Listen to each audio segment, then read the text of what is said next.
Training camp is in full swing, and we already have panic. So I brought on Josh Hudson with Club Fantasy, and we're going to go through some of the most concerning training camp headlines, and we're going to tell you just how panicked we are.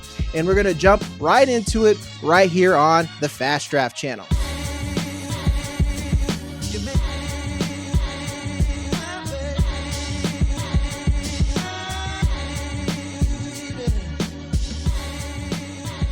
All right, Josh, I built a show sheet of sadness for you of 1 week where we're going to overreact to guys who haven't hit each other in a long time. They haven't played any real football, and we're going to do wild conjecture. Some of it is probably a reason to panic, and other is probably a buying opportunity. One of the biggest storylines that have happened over this week is the Jacksonville Jaguars and their running back situation. We're going to start out with our golden boy, everyone's favorite. Why the fuck isn't he better? Travis Etienne. Right now, it is Tank Bigsby's show going on in Jacksonville. They just drafted Tuten. There was weird trade rumors. It really sounds like Travis Etienne is like one of the three finalists in The Bachelor, and the only reason why he made it that far is that he's the one minority girl, and they need to like check a box. But like you ain't gonna get picked. You know, that's kind of where it is with Travis Etienne at this point. I can't with you, dude. I mean, that's what it feels like. Like. Sorry, audience. I watched The Bachelor, but I also have a girlfriend, so you got to do those things. And I won't even lie. I like watching these people. Yeah, I mean, he was a first round pick from 2 regimes ago, right? So like, yeah. he's the he's the veteran that the last people didn't want, because that's why they drafted Tank Bigsby, and then the one that Liam Cohen quote doesn't want because they drafted Bhayshul Tuten. So I definitely see that side of it. But here's the thing: Etienne's the best pass catcher out of all of them. There's 170 targets the last 3 seasons. I think people it's like the Buccaneers, man. That's what I'm looking at. I'm not doing I try not to play he's going to play this role game. Mm-hmm. But Sean Tucker was like a thing. Sean Tucker's garbage, guys. Like he was undrafted. Oh, come on now. Okay. He fell because of a heart condition, dude. You're right. That was mean. I'll take that back. Sean Tucker. There were a lot of reports that he was going to be a second, maybe even like he was going to be a third, probably a second round pick had the heart not happened. Like he was a true like 3-down back that was coming. I had him ahead of Chase Brown. Let's put it that way, like significantly. And Chase Brown, went in the 5th, but like he's a talented kid. I mean, the 1 week that Rachaad White was out, him and Bucky Irving both split down the middle, 14 carries. And Tucker had over 100 yards that game. And that's my point. Like right now, ETN, 95 off the board. That's a 9th round in a 15-round tournament. That's one of your last running backs, like RB4 value. And my point to like Sean Tucker on there was just like every one of these running backs had fantasy value and were probably okay at cost. Sean Tucker was basically a waiver ad. Yep. Rachaad White was still relevant even at the cost that you were buying him in. Bucky Irving was a free roll. And granted, I think the Jags are still more expensive, but you're not paying RB2 prices for any of these people. You're paying backup, I hope you're something prices. And I think that especially what with Liam Cohen does, even with Travis Etienne and all the stuff about, is he a good runner? Nobody loves him. Should he be a first round pick? It doesn't matter because he's a good pass catcher, and this is a good scheme for pass catching running backs. So I will still click the button in Bestball. I've even traded for him in Dynasty for teams that I've needed depth on, because I don't think him being traded is out of the realm of the realm of opportunities at this point. And I mean, look what's going on with the Cowboys, man. Yeah, 100%. I mean, when you have I use this term loosely, embarrassment of riches, right? Like they have 3 running backs that can be quality starters in the NFL. You look at a team like Dallas when you've got retreads like Javonte Williams and Miles Sanders and, apparently a lazy ass Jaden Blue. Like there's opportunity to start, right? This Jags team could be good. This Jags team could also be like a 4-win team in 2025. Let's be real here. And if that's the case, Travis Etienne in the last year of his deal is likely going to get traded at the deadline.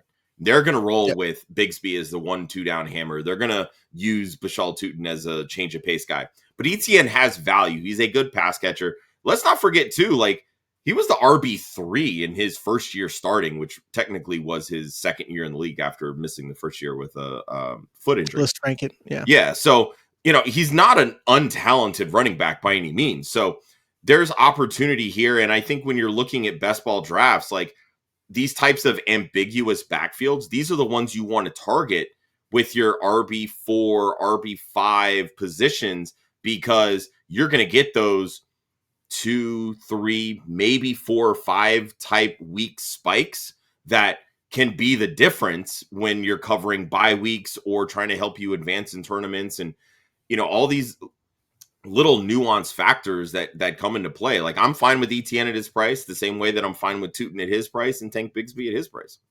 Yeah, because that was going to be my pivot, because I have Tuten on this list, even though they were like a package deal.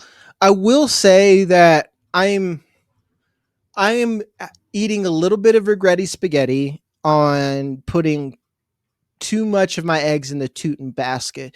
Actually, that's your dynasty brain. Thank you. Thank you, Josh. I was going to say it myself, but it hurts when someone else says it, but it's true.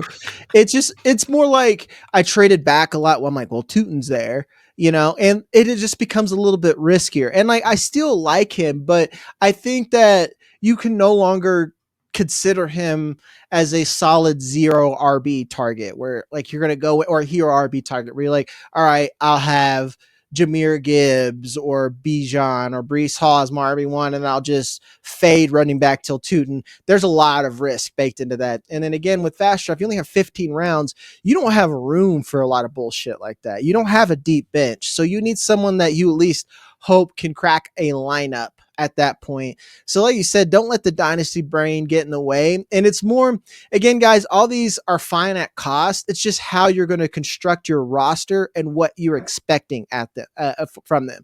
Right now, I love Tank Bigsby, and I think he is the safest player. 1, because his acquisition cost is a lot cheaper. 2, because he does things that these other 2 backs don't do, where he's their tough, dirty, gritty runner, a lot like what we saw with Bucky Irving last year. So I'm willing to do that. Everything else, I want to build as depth.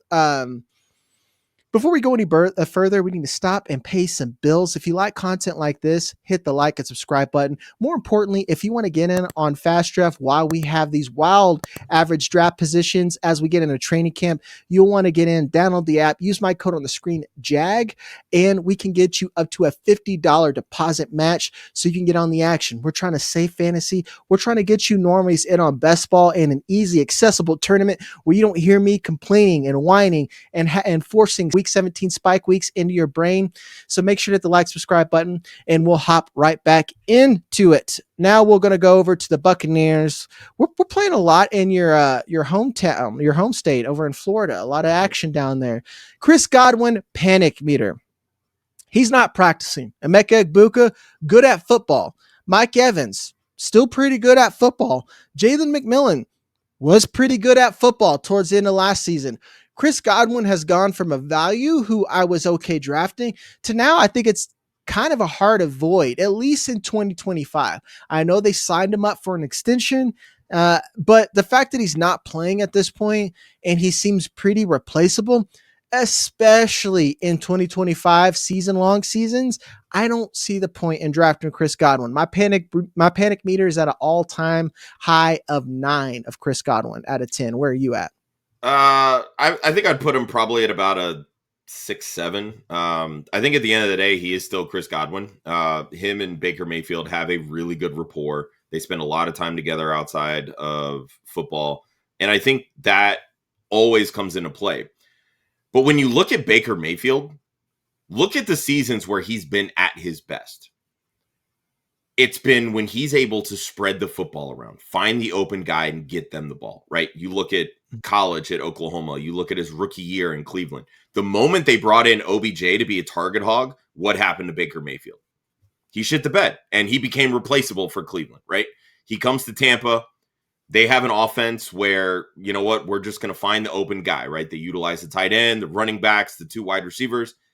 He sets career highs in back-to-back seasons. Now they go out and spend a first-round pick on Igbuka. So now you've got 4 quality wide receivers, plus a couple of running backs who know how to catch the football, and a tight end who knows how to catch the football. This is the most dangerous that Baker Mayfield can ever be if a first-time offensive play caller can actually call plays the way that Liam Cohen and Dave Canales before him did. So, there's a lot of opportunity for Baker to be great. And I say that knowing that Chris Godwin may not be all that effective until mid-season. So, yeah, when it comes to fast draft, probably not going to make that kind of investment, especially considering the price that you're doing it. Wait on Igbuka. Take flyers on Jalen McMillan, because those are going to be the early season guys. But where the benefit lies with Chris Godwin, by the time he comes into play, Mike Evans probably suffered another hamstring injury. So you're still running with 3 wide receivers, right? You're running with McMillan and Igbuka and Godwin and or Evans. Let's not forget, too, McMillan has suffered his fair share of injuries also, right?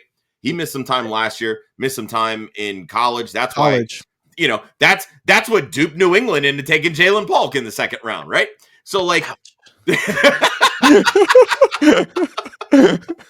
so there's going to be room for all these guys to have spike weeks. The thing is because of Godwin's price, that's what you don't like about him.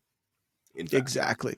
You nailed it, man. And I always tell people, because I mean, you're in this game too, the college, like, how do you not like this dude? It's like, I'm not saying he sucks, guys. He's just too expensive from everyone else around him. Yeah. We always look at these players in a vacuum. It's just like, well, I love Chris Godwin. I want to draft Chris Godwin. It's not what I'm saying. I'm saying I don't want to take Chris Godwin with the 93rd pick when, let's say, another player that we're talking about, Quinshon and Judkins, is falling around that range.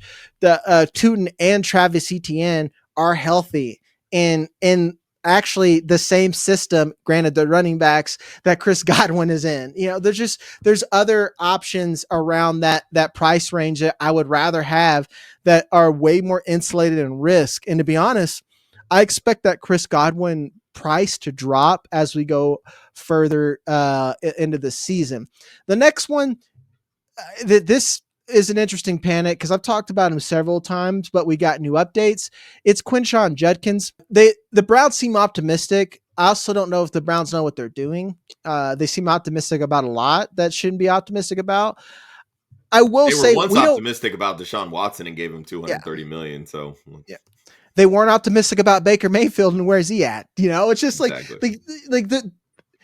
You could take certain things with a grain of salt, and with the Browns, I think you might use like a tablespoon of salt for half the stuff they say.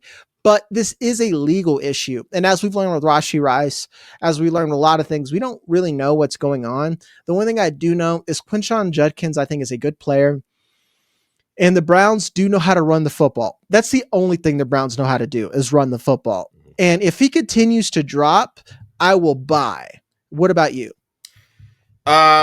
So I will say, before all of this came out, Judkins statted out as my RB30. And a lot of that is just because I don't see a ton of value for him in the passing game. This is an offense that doesn't throw to their running backs very often.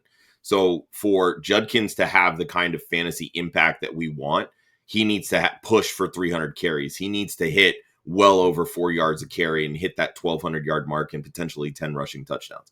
This is a bad offense, plain and simple, right?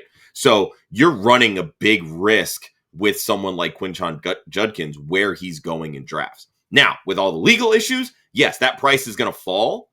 And if he does end up playing, there becomes a value because of that cratered ADP. But here's the biggest worry of all of this. He still has not signed his contract, right? So right now, I don't care how much that ADP keep falling. If you don't have a contract, you're not playing football, right? That's just the long and short of it. So, he offers, if he plays, he offers a ton of value as a first, second down guy. He's a good football player with a bad offense and, quite frankly, a not great offensive line. So those yards are going to be a lot harder to gain. And I think the touchdown value can be there simply because Stefanski's going to run the football. And I think that he wants to get back to the days of when this offense was most effective, when they were more balanced as a run pass team versus the last couple of years where he's had to like rework the scheme in favor of Deshaun Watson, even though Watson's only played in 19 games. They're not going to throw the football a ton. They want to run the football. So there's going to be value, whether it's Sampson, whether it's Ford, whether it's Judkins. Like once the legal issues aside, like again, for me, I think he has to get down to like the RB40 range for me to even take a flyer on him. Because really, because again, he does not have a contract. And that's fair. Like I have no valid reason that I could point to that says like you should draft him anyway. Besides the fact that I'm solely betting on talent and the fact that I don't know what's going on with their legal issues, and every other second rounder is basically signed by Quinshon Judkins. Like to me, the negotiation for Quinshon Judkins is off the board at this point. Yeah. He needs to get right with the legal system, Jesus or whatever. And then the Browns are going to come at him with just like, all right, kind of lost all that value. Then he's going to sign. And then he needs to have like a Kareem Hunt type season, and he's going to play for his value. And that's, am I taking a walk down narrative street? 100%. But at running back, I'm willing to just gamble, I guess. And I get that, but I'll use the Chris Godwin situation, right? Like he's not practicing right now, and we're saying that he's priced too high. So if he's priced too high, why isn't Quinshon Judkins priced too high? Mm-hmm. And that's kind of the way that I'm looking at it. Like if Godwin starts on the PUP list, Judkins doesn't have a contract. I'm not saying that Judkins is going to get suspended right away. More than likely, a suspension won't even come until next year, because that's just how the NFL works, because they want the whole process to play out, et cetera, et cetera. Mm-hmm. Like, Jordan Addison's case got dragged out, Rice's case got dragged out, and neither of those guys have even been suspended yet, right? So that tells you that Judkins likely isn't going to miss any time from a suspension this year. It just boils down to, when will he sign a contract? When will the Browns be like, all right, we are comfortable making this investment now based on the knowledge of the system and the incident that we have? Fair. I guess it really just depends on you as a fantasy owner, your risk tolerance of what you're willing to do now. And I always say it comes down to your build. If you're like dynasty, you don't have a choice sometimes. Quinshon Judkins is in my starting lineup at some spots. That's just the way the cookie crumbles. I can't go back now. But with best ball redraft, as that picks up, it's really easy to get caught into, again, the dynasty brain of, well, it'll be fine. I'm not going to depend on him as my RB2, RB3, RB4.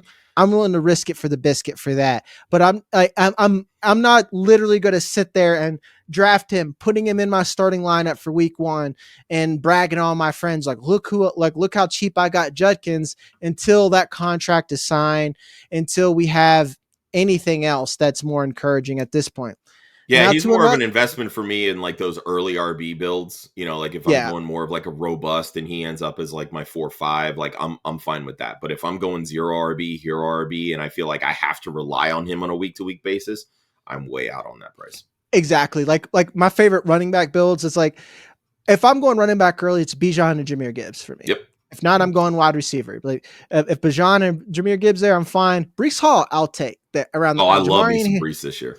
Yeah, exactly. Because like realistically, my favorite builds is like that top tier of guys, and then if I could get someone in the Hampton Breece Hall range, and then that next little wave, I love some Chuba Hubbard, I love Kenneth Walker. So I feel like I have 2 backs that are going to crack by top 2 starting spots. Then everything else is just value insulation. If injury happens, or I'm building on spike weeks. Next is another rookie that I am overweight on because I liked the prospect a lot more than other people, and he was just so cheap to acquire. I still think he's incredibly cheap for best ball, but it's Luther Burden. I think the funniest narrative on Twitter now is that Ben Johnson is Carmi from The Bear, where he's just yelling at everybody. He's like, we have a new playbook every week, just doing this wild shit. So what the energy that Ben Johnson has brought to the Bears, Luther Burden being yelled at doesn't seem like he's a problem, and more that Ben Johnson wants to establish a culture, and he seems adamant that he wants Luther Burden to learn right away. He missed rookie minicamp. He's been late to getting into training camp, but DJ Moore seems to have got his shit together. Rome Odunze is the clear X. They have 2 tight ends that can start.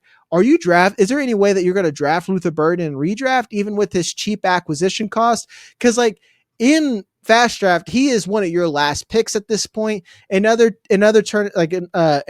leagues where you're drafting 20 to 25, he might be a more of a depth grab. Yeah, I look at him as a depth piece. You're obviously much more into scouting than I am, but like when I look at Luther Burden, to me, like my comp for him was DJ Moore. So like seeing him land on the Bears, that right there tells me that Burden is the next DJ Moore for this offense. So whenever they ultimately decide to move off of DJ Moore, that's your 1-for-1 replacement, right?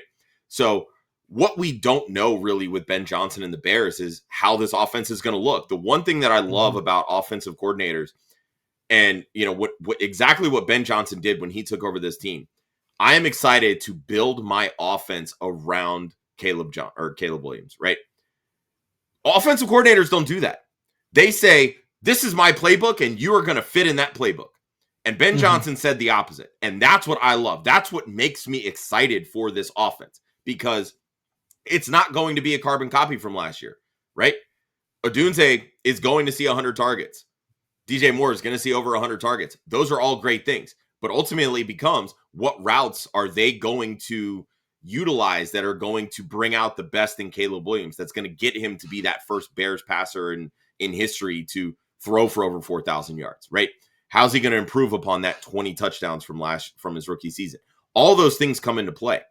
But Luther Burden, there's not going to be a lot of 3 wide receiver sets. This is a 12 personnel kind of offense. That's why they spent that first round pick on Colston Loveland. And Loveland is a great receiving tight end. All the talk was, how can Loveland do what Sam Laporta did his rookie year? Problem is, Cole Kmet, for as much as myself and most of Club Fantasy kind of, shit on Cole Kmet, he's no slouch as a receiving tight end. Like, he can get the job done. And he's a much better blocker than Colston Loveland is. So if those two are on the field, Luther Burden's not on the field. It would not surprise me one bit if we're talking about a less than 50% snap share for someone like Luther Burden. So if that's the case, he doesn't deserve more than like a late round dart throw in really any kind of draft, whether it's redraft or fast draft. And a lot of it for me, what drove my Luther Burden love is that like Ben Johnson basically signed his contract and he's just like, oh yeah, by the way, I hate DJ Moore. That's kind of like he like opened up his tenure about it. And if DJ Moore has responded to that and played well, obviously they spent a lot on him. Obviously he can play. This isn't to me. It was never about ability about DJ Moore. I just feel like he's finally in his career. He got that big contract. That's going to be his last big money one that he can, buy the big house, have generational wealth. And he just mentally checked out after going from the Panthers then to the Bears in like the worst offensive system. I mean, wouldn't you do the same? Like that's what I'm saying. Like DJ Moore quiet quit on the Bears last year. He did the quiet quit. He's just like looking around, and I'm sure he looked Shade Waldron in the eyes after one play call. He's just like, I'm done. I'm sure that happened. Yeah, dude. Like I can't totally blame him, but at this point, Luther Burden is a depth piece that you don't want this, especially what we're paying for all these other pieces in this offense is injury, or you're hoping for more 3 wide receiver sets that I don't know if is likely, like you said. One thing that made the Lions work so well is that 12 personnel. Brock Wright was out there a lot because he was blocking. He got passes. Even we were annoyed. We're like, why is Brock Wright getting passes, not Sam Laporta last season? Because he's all right, and they run 12 personnel. And it's not Jared Goff's job to force the ball when it doesn't need to go there, and to even piggyback further of what you said about Baker Mayfield, Caleb Williams comes from the same system in college. What is Ben Johnson doing now? He's like, okay, no matter who's out on the field, this dude's a quality target. We're not doing this. Let's get balls to that one guy thing. We're going to spread it out. You have options everywhere, so you could play to your strengths, which is that spread offense that Lincoln Riley, fraud or not, has in college. That's effective. And look too at the Bears, right? Like they force fed Amon-Ra St. Brown because they didn't have Jahmyr Gibbs. They didn't have Jameson Williams. They didn't have Sam Laporta. As all of those pieces came into that offense, his targets started to kind of dwindle a little bit, right? Like Amon-Ra St. Brown was able to have the season that he had last year because he had almost an 82% catch rate. Like he had the lowest yards after the catch of his entire career last year. So like how that offense continues to evolve with another year of Jahmyr Gibbs, another year of Jameson Williams, like these younger guys that are much more explosive. So when you transfer that into this Bears offense, does the same thing kind of happen to DJ Moore? The difference is DJ Moore is a much better athlete than Amon-Ra St. Brown. Rome Odunze, better prospect than what Amon-Ra St. Brown was. So like you have these types of, we're going to spread the football around kind of pieces where Caleb Williams can say, you know what, I don't have to own in on one guy. I can utilize my ability to get outside the pocket, let the guy get open, and then make my throw or however he needs to do it. Like they're going to have some quick throws in this offense. They're going to have the type of routes that we love to see. But there's going to be a lot of, hey, this is backyard football, baby, and I'm going to scramble and I'm going to make the play. This is Brett Favre Central. Like that's what you're going to see out of Caleb Williams. And it's just ultimately going to be how do his weapons respond to him in this type of plays? Like, are we going to be on the same page? Because he was not on the same page with Rome Odunze last year. That man had 100 targets and couldn't sniff much of anything. So his air yards were insane. Be huge key. Oh God, yeah, yeah.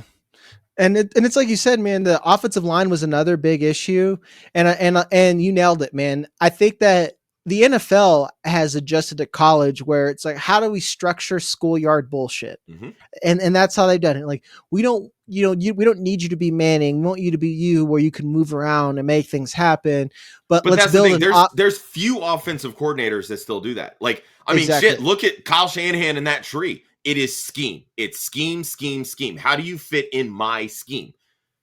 I'm curious to see what Ben Johnson ultimately does with the Bears this year and how much of his Detroit scheme still translates into Caleb Williams and his backyard football. And it's funny, someone that is underrated at this, he deserves every ounce of hate he's ever gotten. But as an offensive coordinator, he is very good at scheming to the personnel and not, here's what I want to do. Josh McDaniel. Oh my God, one of the best. Yeah, he is the best at that. Like it's insane to say in the same sentence. He is a terrible head coach.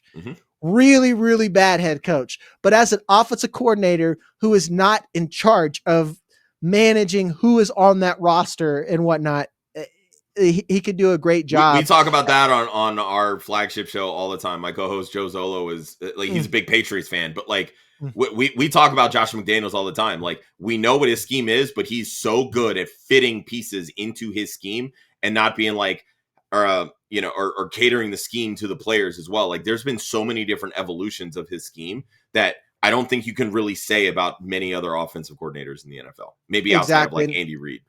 Yeah, or like who we're talking about, like Ben Johnson. Like, we don't know, and that's the bet to finish this point on Luther Burden. We don't know what the fuck the Bears are going to do or what they're going to look at. Luther Burden has talent. Ben Johnson is a good offensive coordinator. We assume Caleb Williams is going to be a good NFL quarterback. At your last pick in Fast Draft, probably a decent bet. It's your bet to get a piece of that Bears offense. That's really exactly what that is. That's the attractive thing. If Luther Burden was going with the Mecca Buka in here, I'd be like Whoop. 15 out of 10 panic, don't do it. I'm out. Yeah, but it's just like, he's free money in a good offense. Like, yeah, go get you some shares. We'll finish on a low-key guy that when I say held a candle, it is a Bic lighter in the back of like some concert that your dad might go to. Oh, so you went with the Bic lighter? Mine's the Flame app on the phone. Like, I'm not even holding the lighter. Yeah. But his Josh doesn't have my candle's flame. Digital. Yeah. The battery dies. Marshawn, Sorry, bud. yeah, Marshawn Lloyd, folks, it's Jover. It's done, man. I just think it's done. I don't. We see this every year. These running backs that just can't get on the field, man. Kendre Miller was one. Marshawn Lloyd is one. I loved him as a prospect. I feel like his acquisition cost when he was a rookie was ideal, but it just looks bad. They drafted Savion Williams to do the same thing. I think Savion Williams is a terrible wide receiver. He's a good Cordell Patterson, so if they want to change a pace for Josh Jacobs, I just think that any value that you've had for Marshawn Lloyd is just gone at this point. I mean, his price is dirt cheap. I mean, the same thing that we were talking about with Luther Burden, I feel like kind of applies with Marshawn Lloyd. Like, he missed a lot of last year with injuries, and I get that. Coming in fresh slate this year. But when you look at Josh Jacobs' history with these like really like strong bell cow rolls, he drops like a fucking anvil the next season. And, he's coming off a season with 337 touches. So, I think he was a top 8 running back in fantasy last year. I would not be surprised one bit if we get massive Josh Jacobs regression, and that's going to open up room for someone like Marshawn Lloyd. Like the type of contract they signed Josh Jacobs to, literally the same year you draft Marshawn Lloyd. They had to rely on Jacobs last year because Lloyd couldn't stay healthy, couldn't get on the field. Now he's got fresh start this year. This team spent a first-round pick on a wide receiver. That tells you that they're going to run the football, sure, but they need to centralize their passing game. This whole, like, we have 6 wide receivers that can be a wide receiver 3 on any team, but not really a 1. That's kind of over with. They need somebody that can come in and carry this offense, especially in their 12 personnel packages where they're going to run a lot of Musgrave and Tucker Kraft, and they're going to have that running back behind them. But they're also going to run that 21 personnel where they've got the 2 running backs on the field and the 2 wide receivers, right? LaFleur is so good with his personnel groupings and how he, builds the offense out. The problem is it sucks for fantasy because you never know. Like, we all want Jaden Reed on the field more. He ran like 6% of all of their 2 wide receiver sets last year. Like, that is abysmal for arguably their best pass catcher. But Marshawn Lloyd is going to be that relief for Josh Jacobs because Josh Jacobs took so much last year. And they need to scale that back to keep him effective, keep him fresh. Lloyd's going to have an opportunity. How he seizes it, I don't know. I'm not a big Savion Williams guy. I know you are. But also, I'm not actually at all. Okay. But I know it's like more. I mean, he's a gadget guy, right? And I feel like they kind of already have that, quote unquote, with Jaden Reed. Jaden Reed's just really good at it. And so I don't know really what role Savion Williams plays. Is he the direct backup to Jaden Reed? Is he going to play more running back? Is he going to be a bigger physical wide receiver for this team? I have no idea. I haven't really heard anything out of camp that tells me one way or the other. So, like, I'm not putting really any stock in Savion Williams at this point. So for me, I'm looking at Lloyd. I'm looking at, does Emmanuel Wilson come in and have another 120 carries to kind of balance out Josh Jacobs? Like, that's really how I'm looking at this backfield. But I'm way out on Josh Jacobs at price, which is why I'm fine taking Marshawn Lloyd in the dart throws because I think he's going to see a lot more run this year. Yeah, Josh Jacobs is a good call out and on like a fade because I have 0 shares. I've been a Chase Brown hater, but like Chase Brown's right there. Bucky Irving's going right after him. And then you've got just a slew of upside at other positions after. Like, I would rather wait and grab Alvin Kamara and or Kenneth Walker. 100%. Oh, wow. Breece Hall is significant. He's around after. And he's another one. Like, Breece Hall's my RB7 this year. I would scoop up Breece Hall in a heartbeat. A lot of people have this in their heads that Justin Fields is going to hurt Breece Hall, but he has one of the highest dump off rates in the NFL. Like his last 2 years as a starter, over 20% target share to running backs. And I didn't realize that until I looked it up for our Jets preview. I was like, oh, that was a misconception on my part. Okay, I reworked my projections, and Breece Hall jumped up to the top 7 for me. And it's like, even they're like, well, Braylon Allen's going to get touches. I'm like, good. Like, well, even then, I mean, like, he's going to get touches 100%, Like they're going to work in 2 backs, but you also have to account for Justin Fields is going to have 140 carries. Mm-hmm. So like that is your quote RB2, right? So Mm-hmm. that RB1 is still going to be Breece Hall. He's going to see 220 carries or more potentially. But when you have a running back behind a quarterback who can run like Justin Fields, that becomes high volume, or not necessarily high volume, high efficiency. Yeah. And yeah. Breece Hall, his rookie year, had 5.8 yards per carry. He is an efficient ball carrier. And that's dog shit Jets. Much no improved hope Jets. offensive line. Like, what happened to Derrick Henry when he landed next to Lamar Jackson? Over 6 yards per carry. We could be looking at the same thing with Breece Hall plus receiving upside. Yep. Well, and to bring it back to Lloyd here, I guess, and even though he's that cheap, I feel like his acquisition cost is still too high because, and I get it in fast draft, Russell Wilson's hard to draft in this format, but like I've been big on Pop Douglas. I'd rather have him. Some Pop Douglas. That goes back to the Josh McDaniels talk from earlier. Yeah. Loves him some slot receivers. Exactly. And I know Stephon Diggs is there, but like, I don't think Josh McDaniels cares at this point. No. And then, like, I've seen the Patriots run out only slots. Like, I don't, I'm not really. Oh, yeah, they'll have a slot on both sides. And fuck it. Hunter Henry on the outside just for shits. Like, give me some size on the X, right? Like, yeah, I saw us win a Super Bowl with Rob Gronkowski, Danny Amendola, and Julian Edelman. I'm not stressing about like that in this offense. Taj Brooks. Zach Moss just got released just now while we're on this. So Taj Brooks is attractive. I don't even consider Eckler draftable, but like Romeo Dub, I think the Ja'Cory Krosky merit stuff is real. Okay. And Brian Rom. That's a name that you're a lot more familiar with than me, but I keep hearing this name pop up and I'm just like, are we really getting on like, what was he, a 7th round pick, a undrafted free agent? Like, this is really what we're hyping up here? Like, well, to be fair, Austin Eckler was just not good, man. He just wasn't good. He's old. What's crazy? He's old, but like he still knows how to score touchdowns in a Cliff Kingsbury system. Short yardage touchdowns are king that's fair. In that offense, right? He's still a quality pass catcher. Couldn't stay healthy, sure.